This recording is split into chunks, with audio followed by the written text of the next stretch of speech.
નમસ્તે વિદ્યાર્થી મિત્રો. સ્વાધ્યાય આગળના વિડિયોમાં આપણે શું જોયું હતું કે આગળના વિડિયોમાં આપણે ચતુષ્કોણ જે હતા એના ત્રણ પ્રકાર જે બાકી હતા એ ત્રણ પ્રકાર વિશે આપણે શીખ્યા હતા. ત્યાર પછી હવે એના ઉપરથી સ્વાધ્યાય આવે છે. પ્રશ્ન નંબર 1 સ્વાધ્યાય છે 3.4 જે આવું છેલ્લું સ્વાધ્યાય છે. એની અંદર પ્રશ્ન નંબર 1 નીચેના વિધાનો સાચા છે કે ખોટા તે જણાવવાના છે. બરાબર, તો જોવાના છે વાક્ય. હવે વાક્ય આ જે વિધાનો સાચા છે ખોટા છે એ સમજવા માટે આપણે બધાના ગુણધર્મ આવડવા જોઈએ. જો બધાના ગુણધર્મ આવડશે તો જ આ સાચા ખોટામાં ખબર પડશે, નકર ખબર પડશે નહીં. ચલો પહેલું વાક્ય એવું કહે છે કે દરેક લંબચોરસ જે છે એને ચોરસ કહેવાય. દરેક લંબચોરસ જે છે એને ચોરસ કહેવાય. ચલો કઈ રીતે વિચારશું તો કે લંબચોરસની અંદર કન્ડિશન શું હતું કે ચારેય ખૂણા કાટખૂણા, તો એ ચોરસની અંદર તો છે જ. બરાબર, ચારેય ખૂણા કાટખૂણા. લંબચોરસ જે છે એમાં સામસામેની બાજુના માપ કેવા હોય? સરખા. પણ ચોરસની અંદર શું હતું કે સામસામેની બાજુના માપ સરખા હતા નહીં. એટલા માટે પહેલું વાક્ય શું કહેવાશે? ખોટું. કેમ કે ચોરસની અંદર શું હોય કે ચોરસની અંદર ચારેય બાજુના માપ શું હોવા જોઈએ? સરખા. જો લંબચોરસની અંદર ચારેય બાજુના માપ સરખા હોય તો જ ચોરસ કહેવાય, નકર કહેવાય નહીં. બીજું, દરેક સમબાજુ ચતુષ્કોણને સમાંતર બાજુ ચતુષ્કોણ કહેવાય. હવે સમબાજુ ચતુષ્કોણની અંદર શું હોય તો કે ચારેય બાજુના માપ સરખા હોય અને સામસામેની બાજુ સમાન તો હોય જ છે અને સમાંતર પણ હોય છે. હવે સમબાજુ જે ચતુષ્કોણ છે એને આપણે સમાંતર બાજુ કહેવાનો છે. તો સમાંતર બાજુ માટે શું કન્ડિશન હોવી જોઈએ? તો કે સમાંતરની અંદર કન્ડિશન શું હતી કે સામસામેની બાજુના માપ સરખા હોવા જોઈએ અને બંને શું હોવી જોઈએ? સમાંતર. તો એવું સમબાજુમાં પણ થાય છે કે સામસામેની બાજુ સમાન હોય છે અને પછી બંને કેવી હોય છે? એકબીજાને સમાંતર. એટલે એનો જવાબ શું હશે? સાચો. ત્રીજું વાક્ય, દરેક ચોરસ એ સમબાજુ ચતુષ્કોણ છે. ચોરસ જે છે એ સમબાજુ ચતુષ્કોણ. સમબાજુ ચતુષ્કોણ થવા માટે આપણી પાસે શું હોવું જોઈએ? તો કે ચારે બાજુના માપ સરખા હોવા જોઈએ. તો ચારે બાજુના માપ સરખા ચોરસમાં તો હોય જ છે. એટલે ચોરસને સમબાજુ ચતુષ્કોણ કહેવાય. તેમજ લંબચોરસ પણ કહેવાય. લંબચોરસ પણ છે. તો ચોરસની અંદર શું હોય કે ચારે બાજુના માપ સરખા હોય. તો લંબચોરસ જે છે એમાં સામસામેની બાજુના માપ સરખા હોય. એટલે એક વાક્ય ધ્યાન રાખજો કે ચોરસ છે અને લંબચોરસ કહેવાય, પણ લંબચોરસને ચોરસ કહેવાય નહીં. બરાબર. એટલે ત્રીજું વાક્ય પણ જે છે એ શું હશે? સાચું. ચલો ચોથું વાક્ય, દરેક ચોરસ એ સમાંતર બાજુ ચતુષ્કોણ નથી. નથી શબ્દ કીધો છે કે ચોરસ જે છે એ સમાંતર બાજુ ચતુષ્કોણ નથી. સમાંતર બાજુ ચતુષ્કોણમાં કન્ડિશન શું હતી કે સામસામેની બાજુ સરખી અને સમાંતર હોવી જોઈએ. તો એવું ચોરસમાં થાય જ છે કે સામસામેની બાજુ સરખી હોય અને પછી બંને કેવી હોય છે? એકબીજાને સમાંતર હોય છે. તો ચોરસની અંદર ચોરસ જે છે એને સમાંતર બાજુ ચતુષ્કોણ કહેવાય. પણ એ વાક્ય આપણે શું કીધું છે? નથી. તો નથી એવો શબ્દ કીધો છે એટલા માટે શું પડશે? ખોટું પડશે. છે એવો શબ્દ કીધો તો શું પડે? સાચું. પાંચમું વાક્ય, દરેક પતંગાકાર ચતુષ્કોણ એ સમબાજુ ચતુષ્કોણ છે.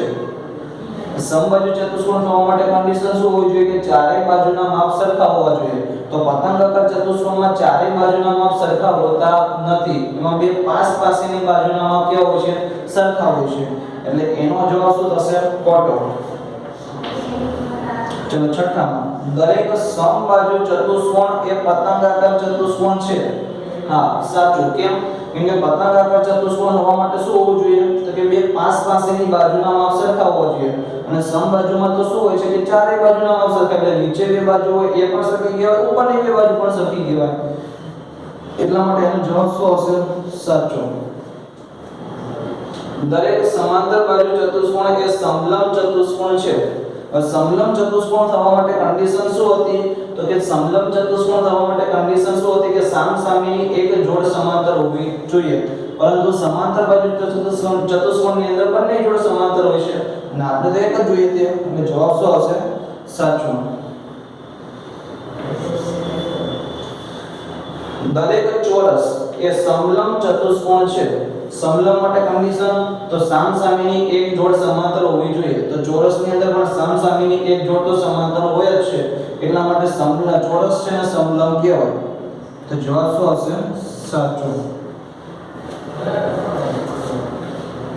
ચલો પ્રશ્ન નંબર 2, એવા ચતુષ્કોણના નામ આપો કે જેમાં ચારેય બાજુની લંબાઈ સરખી હોય. ચારેય બાજુની લંબાઈ સરખી હોય એવો ચતુષ્કોણ કયા કયા હતા? તો કે એવા ચતુષ્કોણ બે હતા કયા કયા એક તો ચોરસ અને બીજું સમબાજુ ગુણધર્મ આપણે કમ્પ્લીટ આવડતા હોય તો ગુણધર્મ અને વ્યાખ્યા તો બધું જ આપણે આવડશે પછી બીજી કન્ડિશન એવું કહે છે કે ચારે ખૂણા કાટખૂણા તો ચારે ખૂણા કાટખૂણા શેમાં હતા તો કે ચારે ખૂણા કાટખૂણા ચોરસમાં હતા અને બીજા લંબચોરસમાં હતા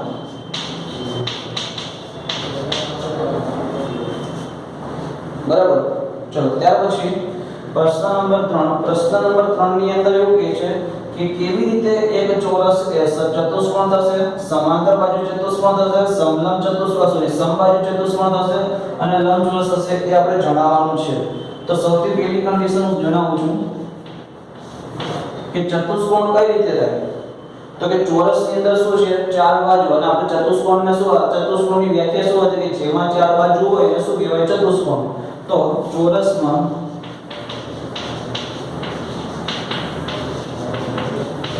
ચાર બાજુ હોવાથી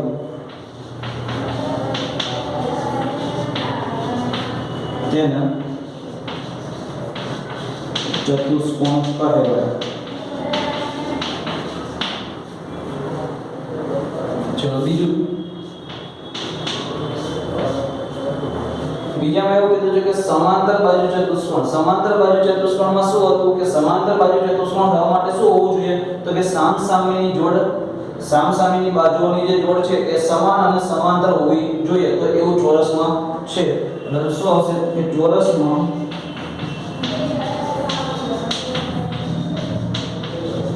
સામસામેની બાજુની જોડ સમાન ને સમાંતર હોવાથી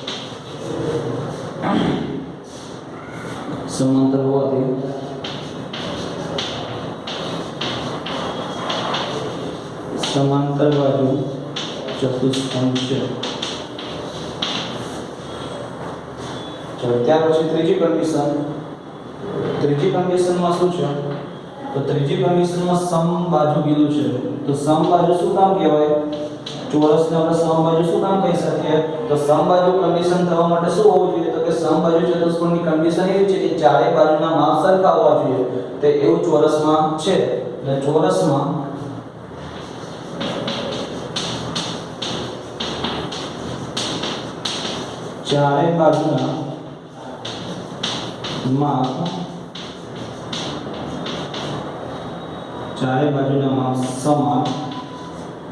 ચારે બાજુના માપ સમાન હોવાથી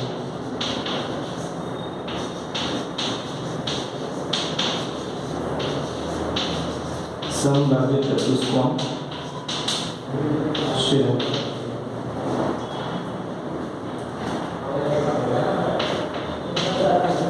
ચલો ચોથામાં શું કહે છે લંબચોરસ કહેવાય તો લંબચોરસ માટે શું હતું તો કે લંબચોરસ માટે શું હોવું જોઈએ કે સામસામેની બાજુના માપ સમાન અને ચારે ખૂણા શું હોવા જોઈએ કાટખૂણા તો ચોરસમાં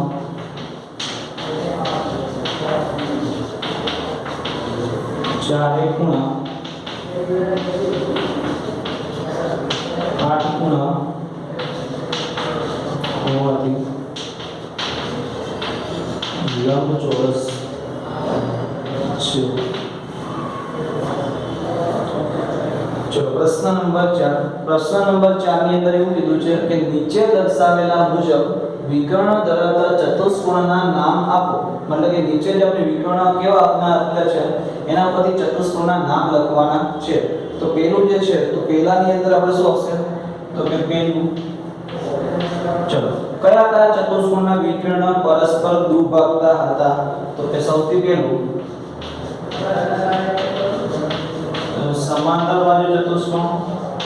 समांतर बाजू चतुष्कोणના વિકર્ણ પરસ્પર શું કરે છે દુભાગે છે પછી બીજા કોના હતા તો કે પછી બીજા હતા સમબાજુ ચતુષ્કોણ જે છે એના વિકર્ણ પરસ્પર કાટખૂણે દુભાગે એવું કીધું હતું એટલે કાટખૂણાની વાત આપણે નથી કરતા આપણે ખાલી કોની વાત કરીએ છીએ દુભાગે એની વાત જ કરીએ છીએ બરાબર એની અંદર પણ દુભાગતા હતા પછી ત્રીજું હતું ચોરસ અને ચોથું હતું લંબચોરસ. આ ચારેયની અંદર વિકર્ણ પરસ્પર એકબીજાને દુભાગે છે. દુભાગ્યનો મતલબ એવો થાય કે બંને બે વિકર્ણના સરખા શું કરે છે? ભાગ કરે છે. ચલો ત્યાર પછી બીજું, કોના વિકર્ણ પરસ્પરના લંબ દ્વિભાજક. લંબ દ્વિભાજકનો મતલબ એવો થાય કે પરસ્પર એકબીજાને કાટખૂણે દુભાગે છે. તો કાટખૂણે કોના બનાવતા હતા? તો કે ચોરસના વિકર્ણ કાટખૂણા બનાવતા હતા અને સમબાજુના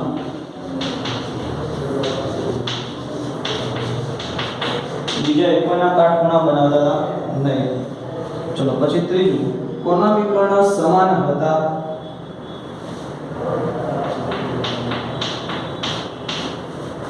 તો કોના વિકર્ણ સમાન હતા? કે ચોરસના અને લંબચોરસના.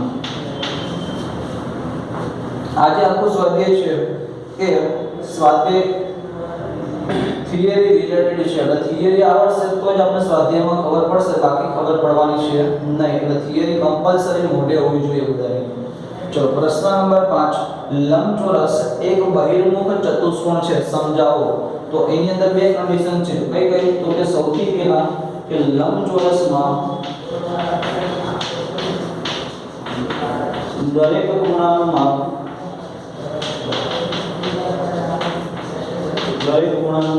180 અંશ કરતા ઓછું છે.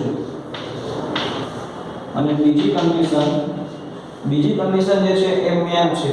તમે લંબચોરસની અંદર વિકર્ણ દોરો છો તો વિકર્ણ ક્યાં આવે છે? તો કે લંબચોરસની અંદર આવે છે. અને લંબચોરસની અંદર આવે તો એવા ચતુષ્કોણને શું કહેવાય? બહિર્મુખ ચતુષ્કોણ કહેવામાં આવે છે. આપણે થિયરીમાં સ્ટાર્ટિંગમાં શીખ્યા હતા કે બહિર્મુખ ચતુષ્કોણ કેને કહેવાય? તો કે જે ચતુષ્કોણના વિકર્ણ બહુકોણ જે હોય એની અંદર આવે એને. બરાબર? તો અહીંયા બહુકોણ કયો છે? ચોરસ છે, લંબચોરસ છે. તો લંબચોરસનો તમે વિકર્ણ દોરો તો લંબચોરસના વિકર્ણ ક્યાં આવશે? અંદરની સાઈડ. એટલા માટે એને શું કહેવામાં આવે છે? બહિર્મુખ ચતુષ્કોણ. તો લખવાનું કે લંબચોરસના બે વિકર્ણ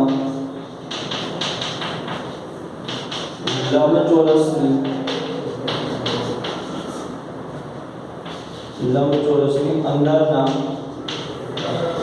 ભાગમાં આવેલા હોવાથી બહિર્મુખ